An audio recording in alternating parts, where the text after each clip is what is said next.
I was totally amazed that an illegal substance that to me was garbage was helping me medically. I was bedbound for about 5 years. I couldn't hold a job. I had to quit school. I was near death. I believe that the medical marijuana saved my life. I see it as a kind of wonder drug of our time. What this really is the marijuana legalization lobby taking advantage of sick patients. Legitimate sick patients need legitimate medications. It's medicine. If it is a medicine, how come it is not regulated through medical fields? Never in my career did I find a chemical so ill-qualified to be defined as a pharmaceutical. I think the biggest problem is that you're talking about a highly impure substance. You get all this stuff that's floating around in marijuana. 488 substances, 66 cannabinoids. If you find a positive effect, then that justifies drilling down deeper and deeper to see where this positive effect is coming from. There's quite a bit of evidence that suggested that cannabis would be useful for a number of indications. Migraine and nausea and vomiting. Marijuana contains anti-inflammatory, antioxidant, and probably anti-cancer compounds. We found that cannabinoids can almost completely cure cancers in these mice. Do you think that there has been much of a conversation about the science? Not nearly enough. Not nearly enough. I think the political controversies have harmed the research side. You would think that our policies in this country should be driven by science, but I think for the most part they're not.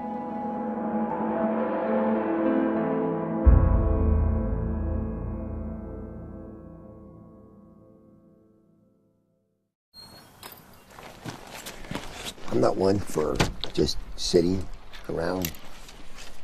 I got to be out, and it's outdoor stuff. I'm not much for going to a gym to work out.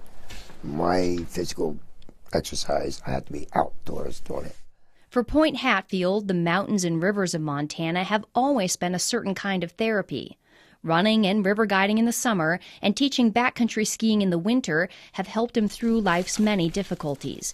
But the greatest challenge of his life took the outdoors away from him. It was like 2 days after New Year's. It just dumped 2 feet of snow, and a group of us skied from Mammoth down to Gardner after work, and we went out for dinner.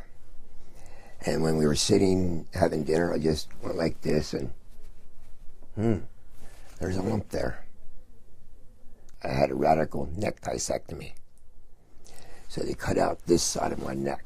They took out the cleidosterniomastus muscle and all the lymph nodes.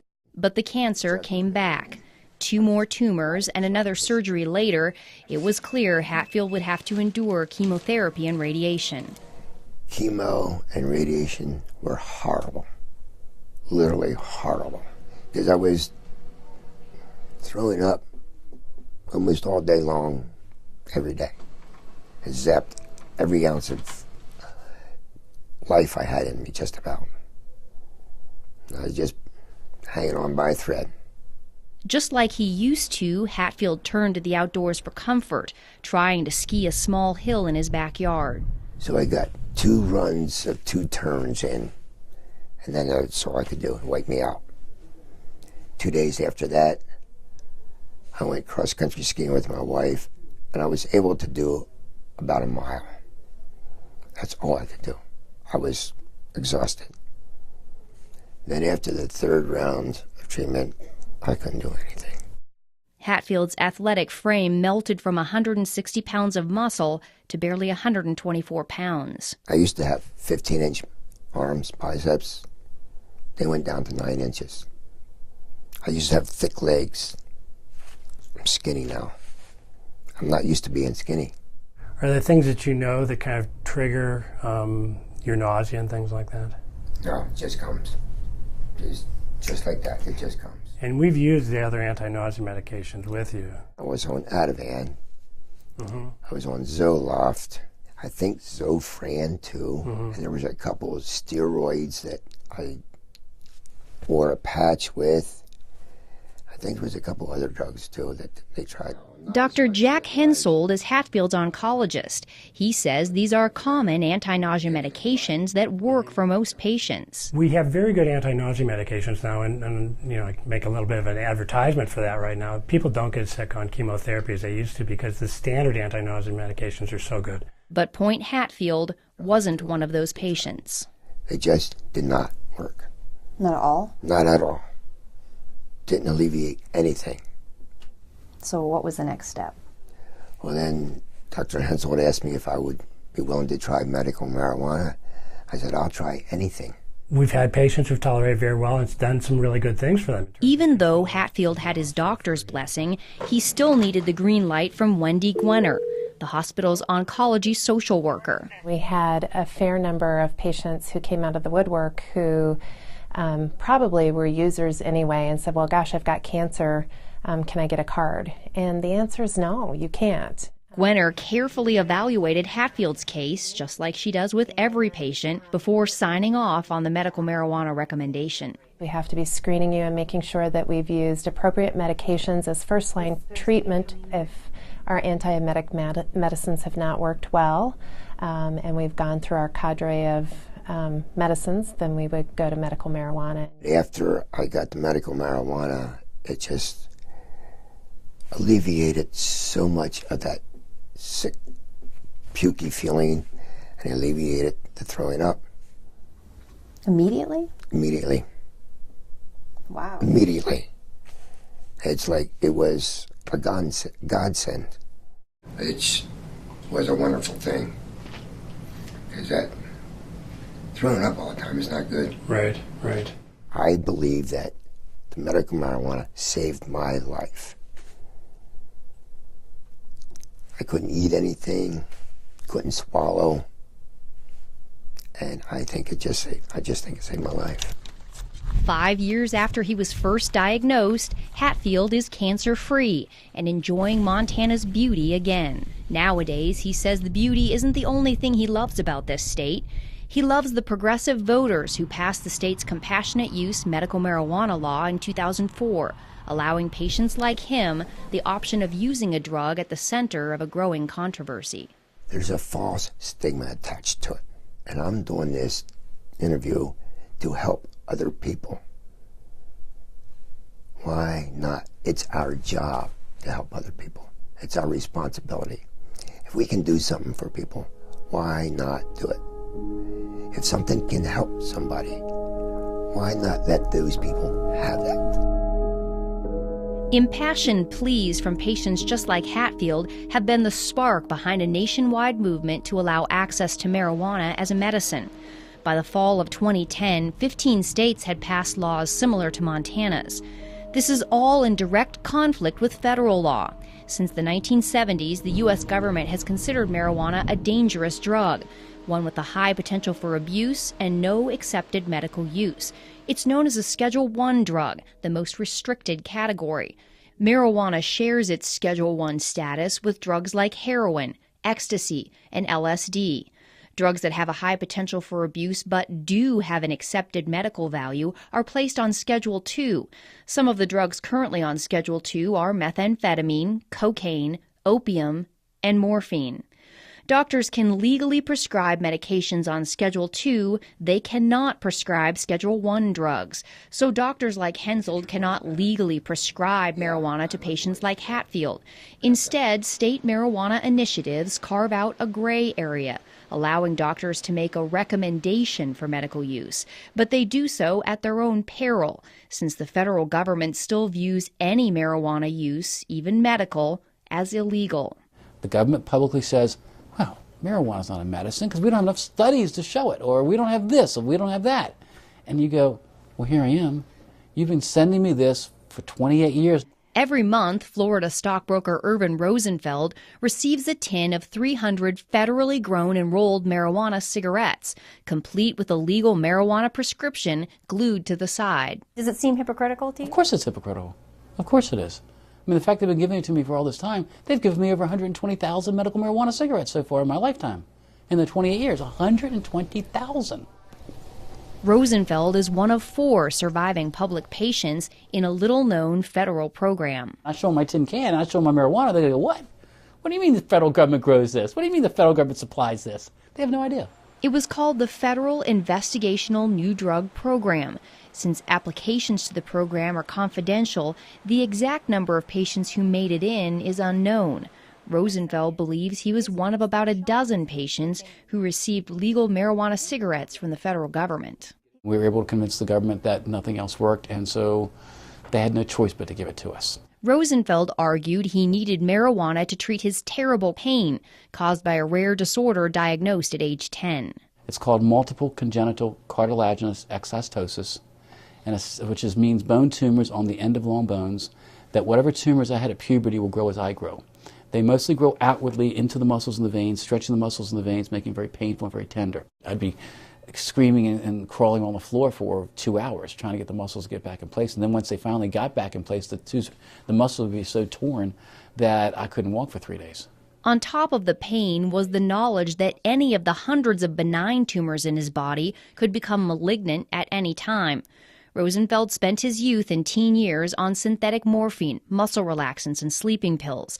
By age 20, he was taking more than 200 pills a month, and he was a vocal critic of illegal drugs. I hear kids talk about drugs and things like that, and I go, why are you doing drugs? I mean, look at all I have to do. You'd be thankful you're healthy.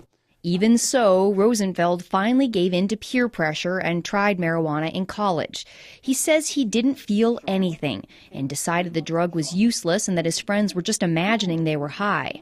But a strange thing happened one night while smoking marijuana and playing chess with a friend. Rosenfeld did something he hadn't done in years. He sat comfortably for 30 full minutes. I thought, well, wait a minute. In what way did I take all the narcotics and drugs I had to allow me to sit? And I thought, gee, I haven't taken a pill in 6 hours. Well, then how can I sit? And just then, it was my turn with the joint. They handed me the joint. I looked at this piece of garbage, because to me it's all it was. I said, this is the only thing I've done differently. I've smoked this garbage. I wonder if there's any medical benefit to this garbage. Rosenfeld had stumbled onto another potential medical use for cannabis, chronic pain. When he joined the federal program in the 80s, he became one of a rare group of medical marijuana patients who could speak openly without fear of arrest about its medical benefits. Their stories added some legitimacy to an expanding body of anecdotal evidence. Medical marijuana has grown to a point where the government looks foolish saying it's not a medicine. It is a medicine. 82-year-old retired Harvard professor Dr. Lester Grinspoon is well-versed in the anecdotal evidence surrounding medical marijuana. He's told Urban Rosenfeld's story along with many other patient stories in his book Marijuana, the Forbidden Medicine. His opinion of cannabis has come a long way since he first began investigating it as a young assistant professor of psychiatry at Harvard in the late 60s.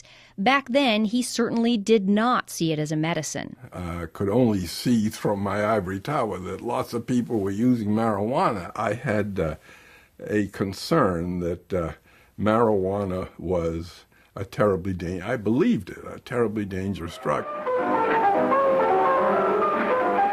And why wouldn't he? The 1930s-era film Reefer Madness was a dramatic manifestation of government and media claims about the dangers of marijuana. The film portrays marijuana smokers as delirious, insane, even homicidal. Dr. Grinspoon was gravely concerned, and he wanted to give young students the proof that marijuana was hurting them. I went into the library and started to look at this. I wanted to provide a scientific and medical basis for the prohibition. What was the government standing on and saying that this was a dangerous drug? Psychotic reactions can happen. Marijuana is now known to initiate depressive episodes, delusional episodes, manic episodes, and even psychotic episodes. Dr. Eric Voth is an internal medicine physician and an addiction and pain specialist in Topeka, Kansas. He's also the chairman of the Institute on Global Drug Policy and has advised former presidents Reagan, Bush Sr., Bush Jr., and Clinton on drug policy. A critic of medical marijuana, he says one of his biggest concerns is the risk of mental illness, especially schizophrenia. There are clearly patients where it kind of uncaps the psychosis. Schizophrenia is a form of a psychotic illness, and uncapping it in people who didn't know they had it. There have been episodes, again, of people who have sort of uncapped and continued schizophrenic that did not have it ahead of time. Indeed, research has shown a connection between marijuana use and schizophrenia. There is also great concern over marijuana use in teens and young adults because their brains are still developing. But it's still unclear whether marijuana causes mental illness or someone with a mental illness is more likely to use marijuana. As a psychiatrist, Dr. Grinspoon's expertise was in schizophrenia, and he strongly disagrees with critics who say marijuana may trigger the disease. I think that is absurd. If you just take the fact that schizophrenia, the frequency of schizophrenia is about 1% the world around. Now, you would expect with a drug that's used as often as it is, you would expect that there'd be a little bleep in this. It doesn't change a bit. It hasn't changed.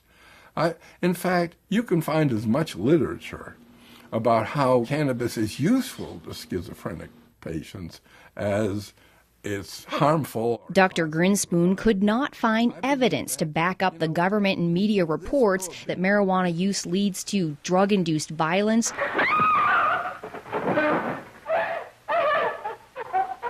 and incurable insanity. He is hopelessly and incurably insane, a condition caused by the drug marijuana to which he was addicted. This substance, the most harmful thing about it was not any inherent psychopharmacological property of the drug, but rather the way we as a society were treating the people who use this drug. It's been a medicine for about 3,000 years now. It only hasn't been a medicine in this country for 68 years. I say in the scheme of things, it's been a medicine a whole lot longer than it hasn't been.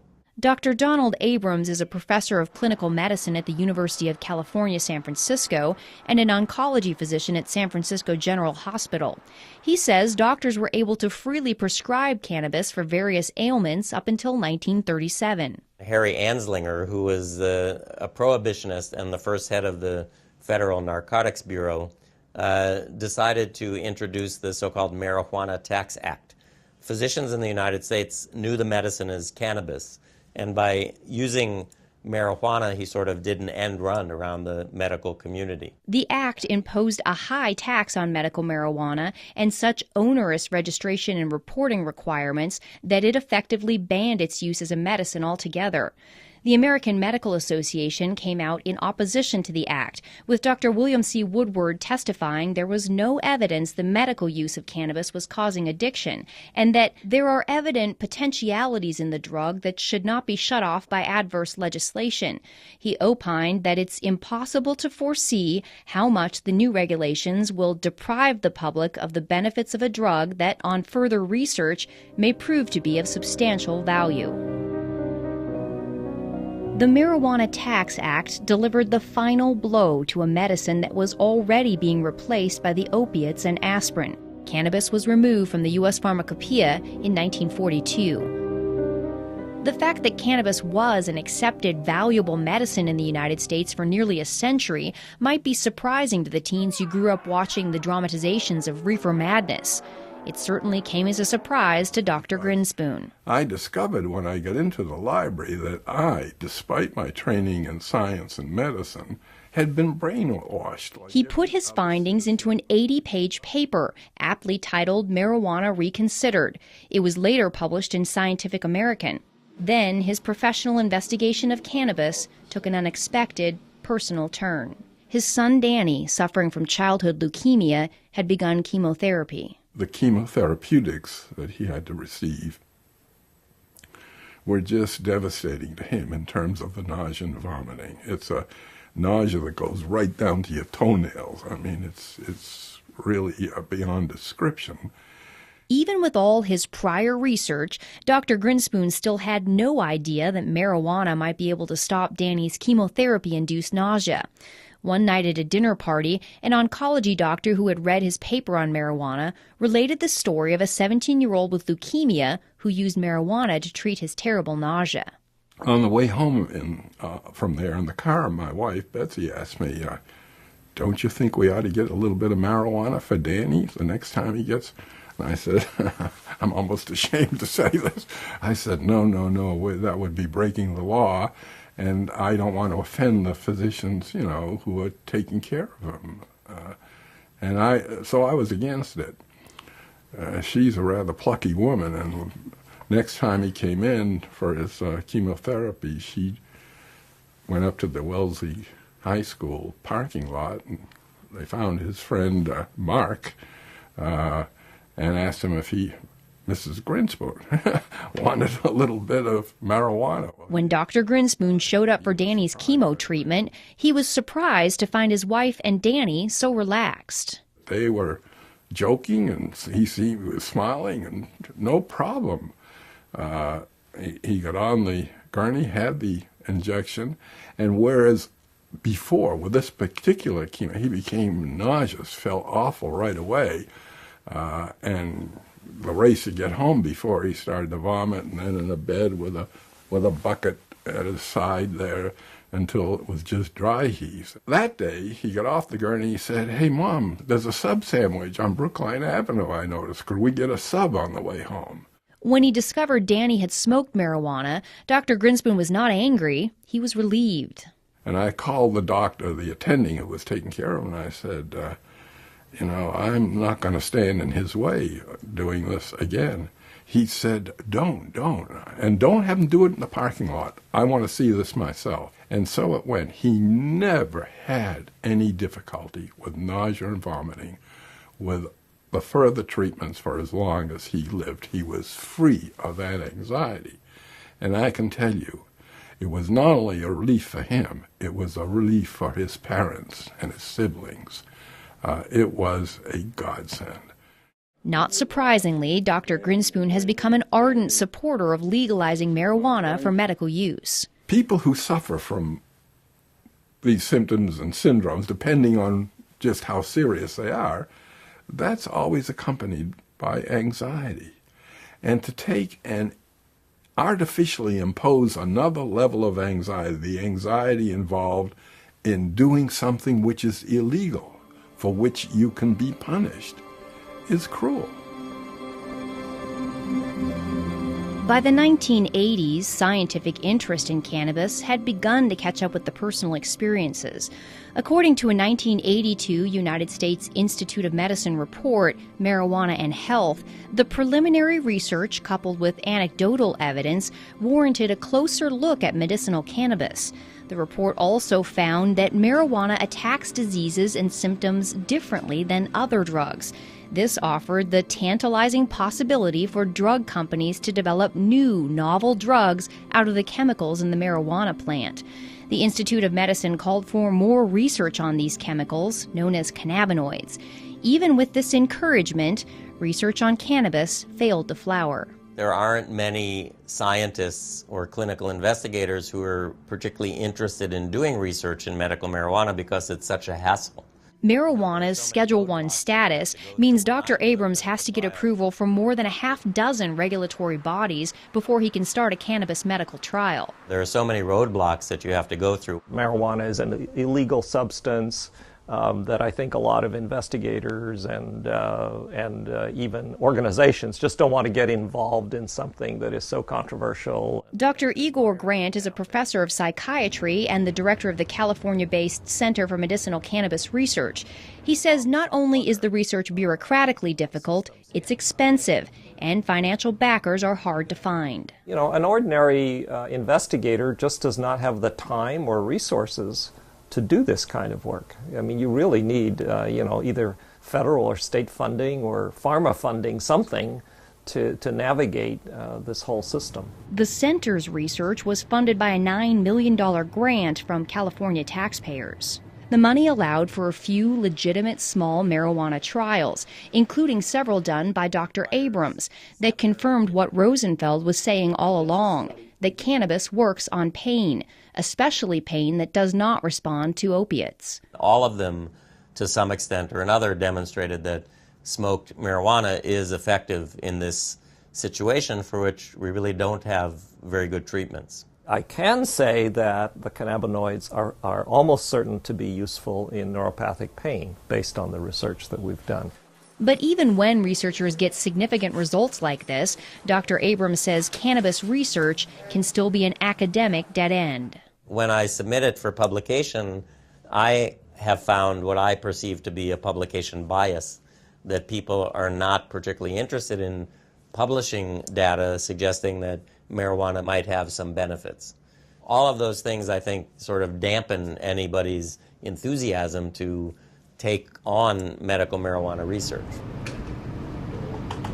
And scientists are not getting much help from pharmaceutical companies either.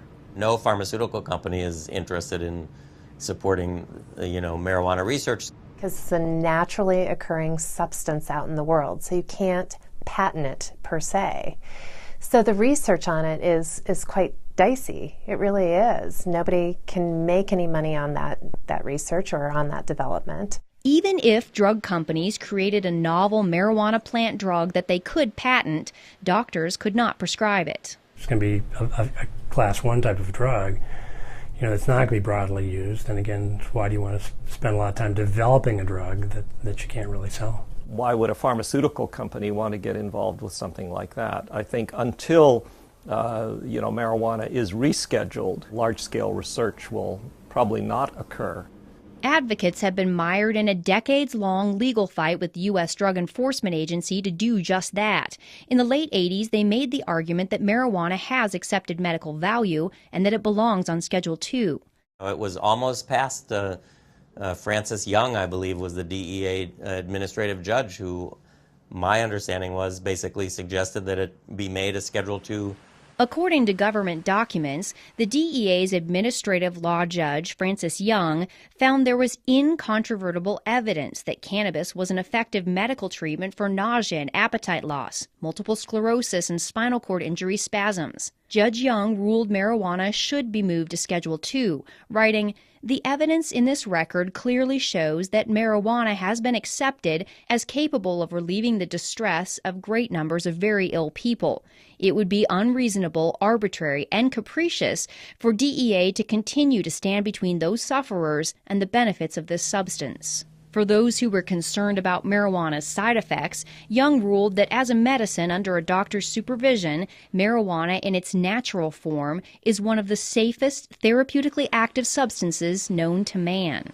The DEA and other federal agencies disagreed. They overruled Judge Young's decision and kept marijuana on Schedule I. But the ruling did add to growing pressure on the U.S. government to go beyond its own compassionate use program and make marijuana legally available as a medicine. The answer? Provide a pill that can do what the plant does. For years, the government had been sponsoring and funding research to put the active ingredient in marijuana, THC, into a capsule form. Known as dronabinol or Marinol, the drug is a synthetic version of THC created in the laboratory. Since it did not come directly from the plant, the DEA placed it on Schedule II.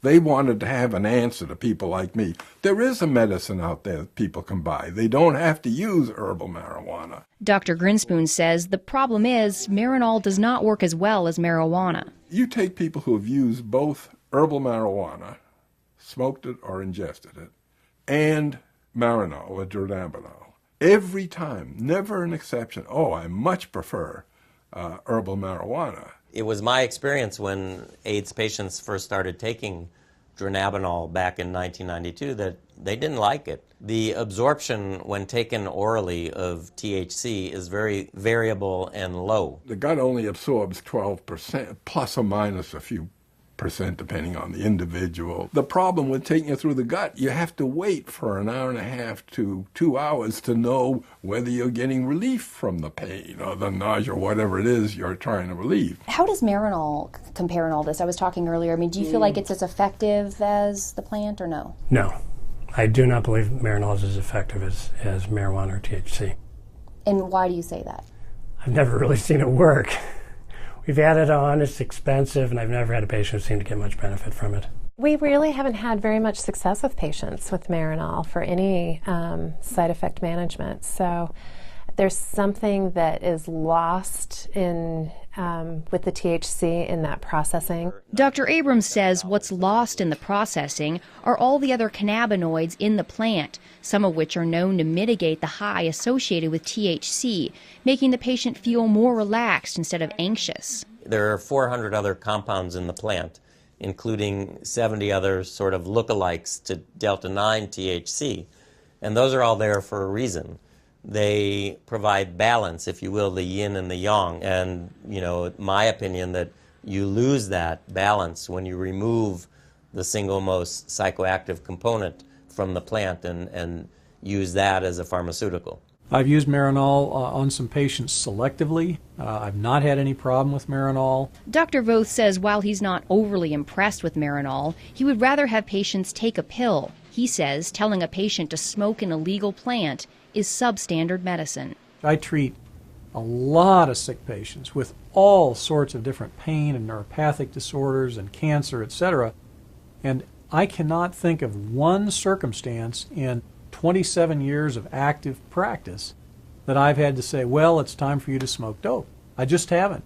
And that includes terminal patients and hospice patients. Anyone who says that, we have adequate treatments for all of the conditions for which marijuana is purported to have some effect, I don't think that is a correct statement. I think the fact is that we have a lot of difficult to treat conditions, and there may be a niche or a place for the cannabinoids with some of those conditions. Oncology social worker Wendy Gwenner agrees. She's personally seen patients who don't get adequate relief from the anti-nausea drugs. And when it comes to getting patients to eat, it is far and away the best medication that we have for chronic wasting and for increasing appetite in cancer patients. There's probably nothing that works as well for appetite stimulation that we have as marijuana. But Dr. Hensoldt says cannabis does have one side effect that certain patients don't like, namely the high. Most of the side effects I worry about with patients are really the euphoria and the altered sense of consciousness that people get, and whether they'll tolerate that or not. Generally, you'd consider a high as an adverse effect. So that adverse side effect for people who don't want to be high is really a problem. For other patients, though, the high could be part of the therapeutic effect. A 1999 U.S. Institute of Medicine report on marijuana found the drug's anti-anxiety and sedative effects could be a benefit. I can't convince myself that the psychoactive part doesn't play a part. If they feel good, that's terrific. But does feeling good lead to addiction? Absolutely. Marijuana is habituating, addictive, whatever you want to call it. Dr. Voth says marijuana has about the same addictive potential as alcohol. The 1999 government report found marijuana was slightly less addictive than alcohol, with 9% of all users experiencing addiction. And marijuana does not have the extreme physical withdrawal symptoms that alcohol and other drugs do. Potential for withdrawal is really minimal because the cannabinoids are stored in fat, so that if you stop using marijuana abruptly, it still leaches out from fat over a number of days, so you don't get a precipitous withdrawal. Regardless of the mild withdrawal symptoms, Dr. Voth believes marijuana's side effects and its addictive potential are just a few of the factors that make it unattractive for drug companies to research. I think it's very unlikely that marijuana will ever make it through the FDA. It's the fact that you're smoking dope, that you're smoking a plant. You're smoking something with 488 substances in it. So there's the rub. Schedule 1 is a side issue. It may chill things a little, but it's really that you're looking at smoking dope as a medication. Dr. Voth is not the only one concerned about smoking. The 1999 Institute of Medicine report says smoked marijuana is a crude THC delivery system that also delivers harmful substances. There's a lot of things that have hit the literature that have talked about head and neck tumors, for instance, oral tumors, lung cancers even. The Institute of Medicine found that marijuana smoke can deposit up to 4 times the amount of tar in the lungs of a cannabis smoker as a tobacco smoker. Studies have also shown that marijuana smoke contains higher concentrations of the same carcinogens found in cigarette smoke. While scientists are concerned these factors may lead to lung cancer, they still have not found definitive proof, and patient Point Hatfield says smoking is worth the risk. The thing about smoking the marijuana is it's immediate. You don't wait 20 minutes or half an hour or whatever. It's immediate.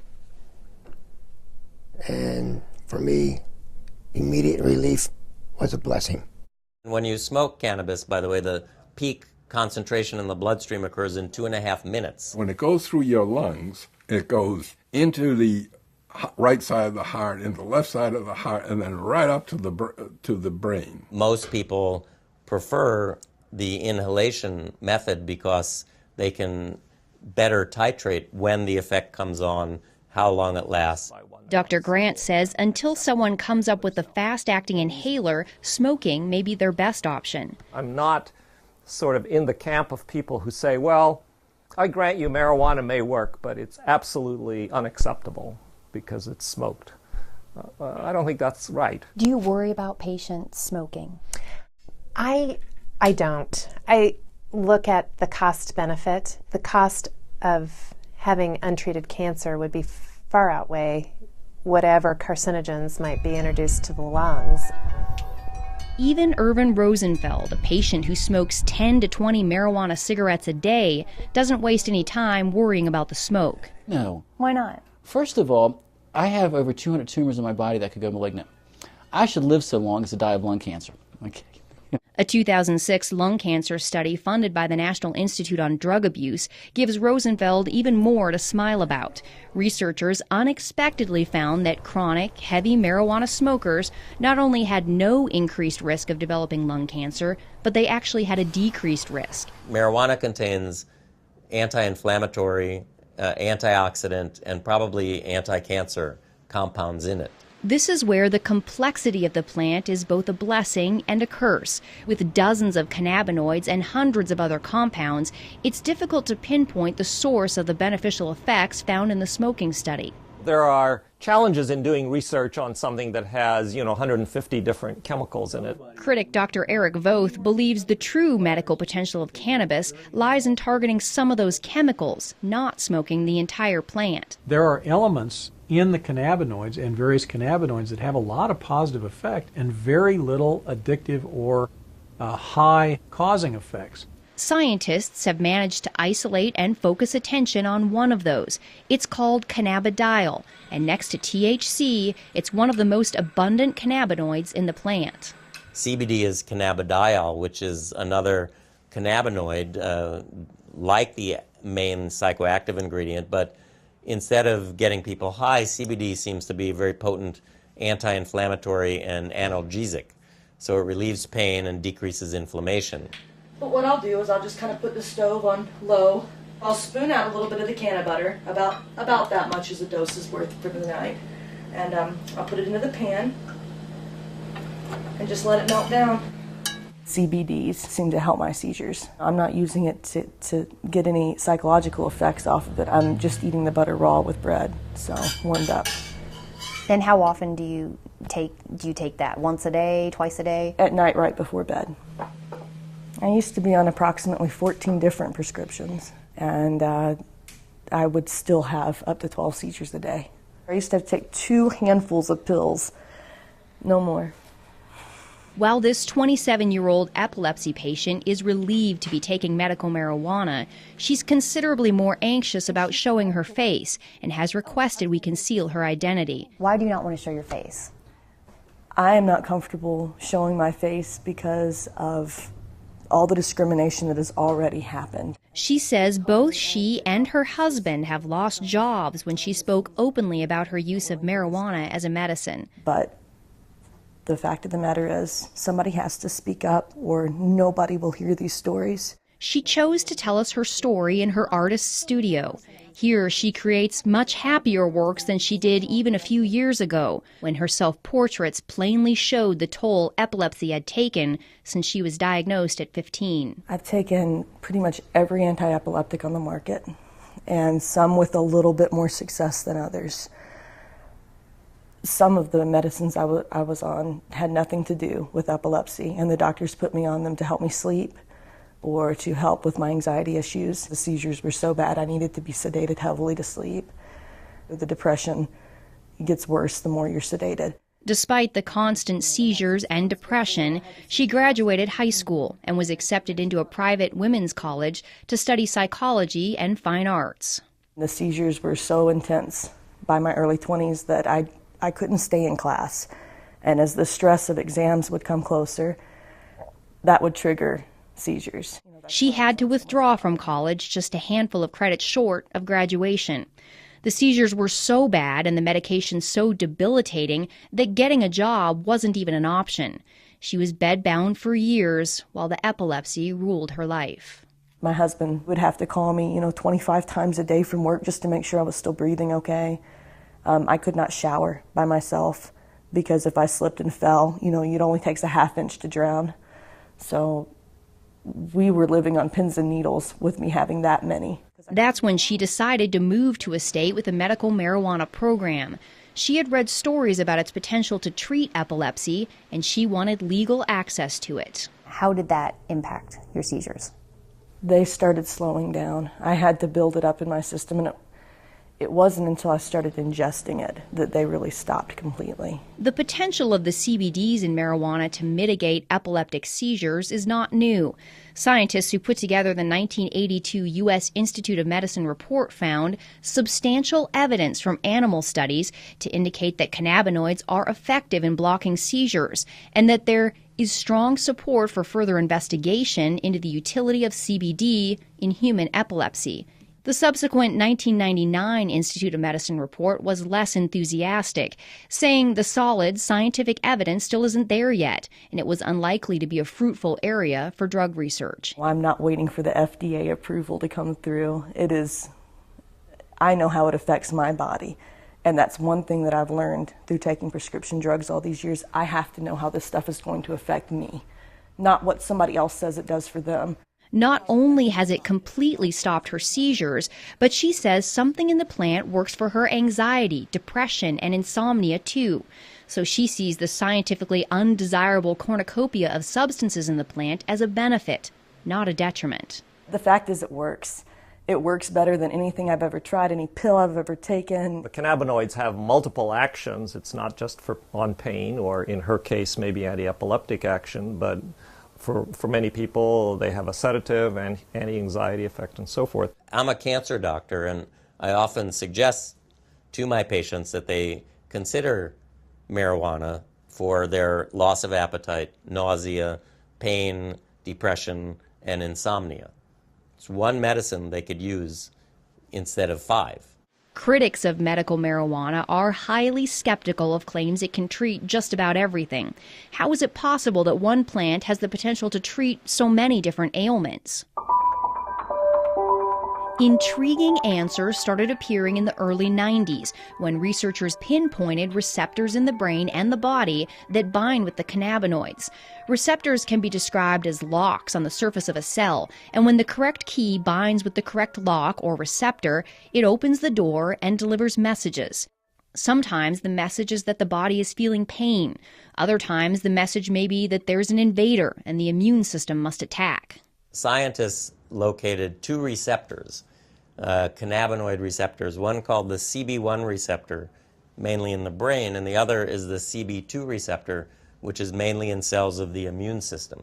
The CB1 receptors are extremely abundant in the brain, but they're also found all over the body in the major organs, the heart, the liver, kidneys, and pancreas.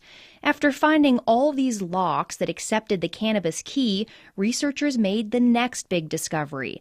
The human body makes its own cannabinoids, called endocannabinoids. We have this whole elaborate system where we have these receptors in our brain and in our immune system, and these circulating chemicals that we produce ourselves that really are very, very similar to the chemicals in the marijuana plant. The only difference is that the endocannabinoids that we produce are in such small quantities, and they're also rapidly degraded, so that therefore we are not high all the time, or we don't have that feeling of euphoria all the time. Dr. Prakash Nayagarkati is a professor of pathology and microbiology at the University of South Carolina. For the last decade, he's been doing research on what's become known as the human endocannabinoid system. The precise functions of the endocannabinoid system is still being understood, actually. The discovery of the system, however, is already revealing clues that have bolstered the personal stories of relief. The areas of the brain that control nausea and vomiting, chronic pain, and epileptic seizures all have cannabinoid receptors. What do these things do? Well, in the brain and the nervous system, the cannabinoid system seems to exert kind of a dampening effect. It's kind of an internal, I like to think of it as a neurological shock absorber. And when they looked in other animals, they found these receptors were present in basically all animal species. So why do dogs and monkeys, for example, need to have cannabinoid receptors? They must be playing a very critical role in trying to maintain some of the physiological functions. The whole development of the fact that there are cannabinoid receptors in endocannabinoids has really given drug companies and pharmaceutical investigators a lot of opportunity to try to manipulate the body's own cannabinoid system. That's because now they can create synthetic drugs that target the receptors instead of taking chemicals from the plant. By avoiding the plant, they get around the controversies and complications of its Schedule I status. A search of the U.S. patent database reveals numerous large pharmaceutical companies have filed recent patents claiming their cannabinoid receptor drug has the potential to treat almost everything: multiple sclerosis, Alzheimer's, Parkinson's, rheumatoid arthritis, Tourette's, epilepsy, heart disease, obesity, various mental illnesses, and the holy grail of medicine, a cancer cure. We feel that these cannabinoids give us an opportunity to study their functions, and see how we can exploit them, how we can manipulate these cannabinoids and the receptors to find cures for a large number of diseases currently in which there is particularly no cure. As an immunologist, Dr. Nayager Kadi and his researchers at the University of South Carolina are exploring the impact cannabinoids and the CB2 receptors have on the human immune system. Both U.S. reports on marijuana found the cannabinoids do suppress the immune system, and previously this was seen as a concern. But Dr. Nayager Kadi believes tamping down the immune system could be a good thing. There are about 80 different autoimmune diseases, and basically autoimmune diseases are triggered by your immune system going haywire, getting hyperactivated and destroying certain cells and certain tissues. In multiple sclerosis, for example, the immune system suddenly begins attacking the brain and the spinal cord. Rheumatoid arthritis and lupus are similar diseases caused by the chronic inflammation associated with an immune system gone amok. The cannabinoids dampen down response to bacteria or foreign agents or injury to tissues. A lot of scientists and researchers are interested in those properties of the cannabinoids, in trying to see how we can suppress the immune response in autoimmune disease conditions. For Dr. Nayager Kadi, the research has gone far beyond treating inflammatory problems. He's narrowing in on the potential of cannabinoids to kill immune cells that have mutated and become cancerous. Once they become cancerous, they no longer die a normal cell death. Instead, they begin growing and spreading uncontrollably. We were one of the first labs to demonstrate basically that not only the immune cells, the normal immune cells express these cannabinoid receptors called the CB2 receptors, but also that when these immune cells get transformed and they become cancer, to our surprise, we found that these cancer cells continue to express these CB2 receptors. This was an exciting discovery because the CB2 receptor can act like a target for the cannabinoids. Once they bind with the receptor, they can tell the cancer cell to die. So basically telling the cells basically to commit suicide, and that's what they do. And we demonstrated that that would be the mechanism by which the cannabinoids can kill the cancer, and therefore it can be used effectively as an anti-cancer agent. Dr. Nayager Kadi and his researchers were able to eradicate almost 100% of the cancer in test tubes. But they were skeptical they would see similar results when they moved on to tumors in mice. To our surprise, we found that almost 25 to 30% of the mice completely rejected the tumor. They were completely cured.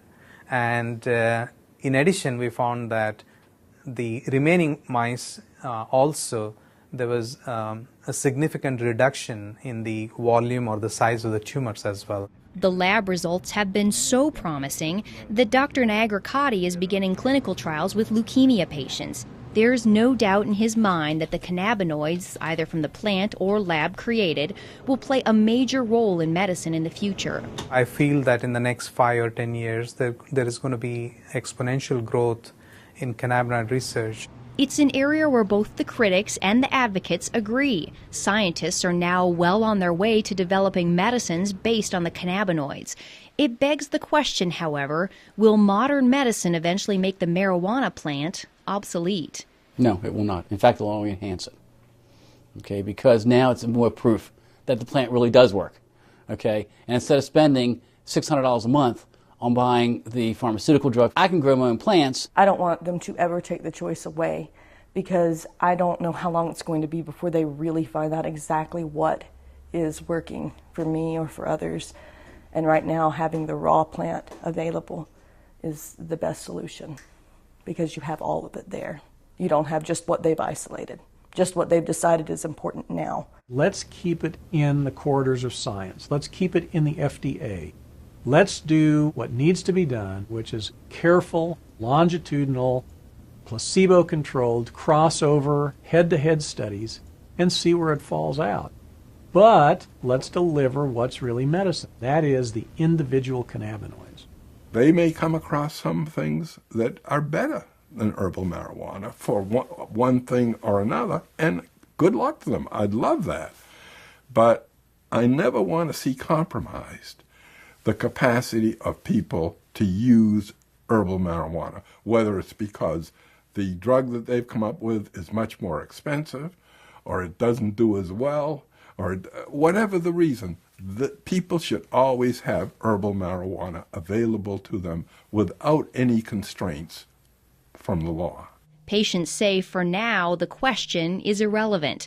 Science has not yet given them the opportunity to choose between an effective pill or the plant. This is something where I have no other medical alternative to treat this condition. I have exhausted all of modern medicine's alternatives, and they have really screwed my body up. She says cannabis has allowed her to hold down 2 jobs and make plans to go back to school and finish those last credits. There is so much promise now where there was none before. Without the 10 to 12 cannabis cigarettes a day, I would not be working. I most likely would be on disability. I'd be homebound, and I'd be a drain on society versus a productive member of society. The federal program that allows Irvin Rosenfeld to legally use marijuana for chronic pain was shut down in 1992. Today, he's one of a few living patients who were grandfathered in and still receive marijuana every month, courtesy of the U.S. taxpayer. Point Hatfield believes he will never gain back the muscle he lost during his cancer fight, but he got his life back. And he thinks people should not underestimate this plant just because it doesn't come with a prescription. It's medicine. It's medicine just like aspirin is, or Zoloft, Ativan. It's a medicine. Marijuana is here to stay.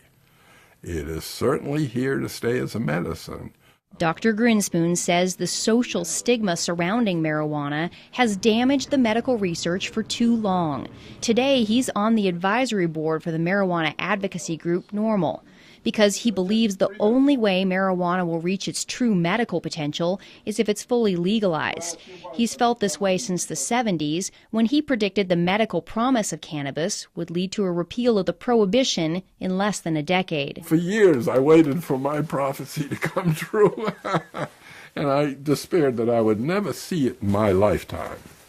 And I'm 82 and I have cancer now, so I'm not sure I will, but at least I'm seeing, here this boat was dead in the water for all the years I was running around testifying, so forth. Nothing. And now, since medical marijuana, wow, are we making progress? Well, you're going straight to the heart of the issue, which really is the medical excuse movement is a means to get the camel's nose under the tent.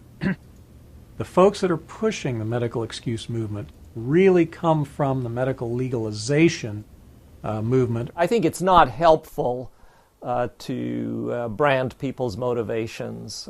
It may be the case that there are some people out there who really are trying to legalize marijuana under the cloak of medicine. I don't happen to be one of them. I'm more interested in seeing if there is a medical indication here, and if there is, I think it is a social responsibility to provide that for people who are suffering. The scientists are not here to make like policy decisions, but our goal is to find out the truth. To that end, the American Medical Association and the American College of Physicians have taken positions that marijuana should be moved off of Schedule I to make research on the cannabinoids easier. We who are involved in the science sort of wish that science would become more of a dominant driver in the messaging, as opposed to politics, religion, and ignorance and fear. I like to say it's time to have more light than heat on the subject, and clear away the smoke here. When you strip away the smoke of the social and political issues, one thing is clear. After decades of controversy, conjecture, and limited research, we have arrived at last in the realm of science. We know more about the secrets of this complex plant than at any other time in history. The only question now is where that knowledge will take us.